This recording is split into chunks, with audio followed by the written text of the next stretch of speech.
sila dito sa Turtle. Okay, pwede ata nila bigyan. Chinamis na may nagamit din.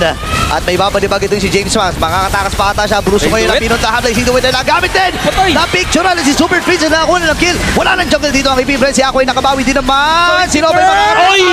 Pero hindi ka makakatakas sa flicker ni Kerr. Isipin mo yun na timingan niya talaga. Pero nandun yung Magic Gush mula kay Super Prince. Tatalon-talon na rin dito si Aqua. Gugulong-gulong lamang itong si King Kong. Tignan mo, napakatapang talaga ni King yung pre. Imagine mo yung apat ang miyembro nakita niya. Pero tama yung stun. Kaya lang sobrang kulang talaga. Walang pang burst. Dito ang AP. Bottom lane. This is not gonna be good. Kurt na naman. Pwede ka pupuntahan ha, okay? Buhay. Sino katalon? Buhay pa rin naman, tumama yung Uy, last outplay! second. Ako katulong pa ata. Yung Torre dito at na-outplay pa si King.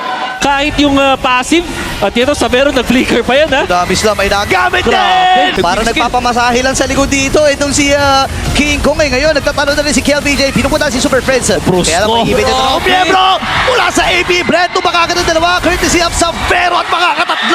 Endable ba to? Tingnan natin kasi may Lord pa naman nakasama sa may bottom. Sakit ng mga Ang miyembro bola mula ni sa AP Prince. ang nagbabantay. Kel? Tatalo na rin si Kirk. Ipit ata dito si KLBJ.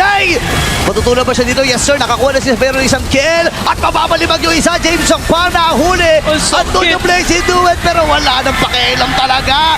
Ang Onyx PH. May main din sila nakasama at Super Family. Ang pananaig sa serye na to. After makasecure ng playoff spot, hindi pa rin kampante ang Super Fam. Sisimulan ng linggong ito with a sweep against AP Bren.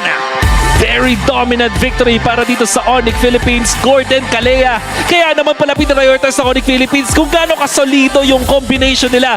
Parating pa lang yung bola, may magsustan na sa'yo na Brusco. Sabay pagkagising mo mula doon sa stun ni Brusco, ayun na, tatamaan ka na ng Mystic Projectile mula sa Gord. Ilang beses nating nakita yung kombinasyon ng Onyx Philippines at makikita natin na talagang on fire sila. Si Savero pa ang nauuna. Oh my goodness, grabe yung ipinamalas dito ng Onyx. Tama ka doon sa sinabi mo, Curty. Kahit pasok na sila sa playoffs, hindi pa rin sila tapos dito.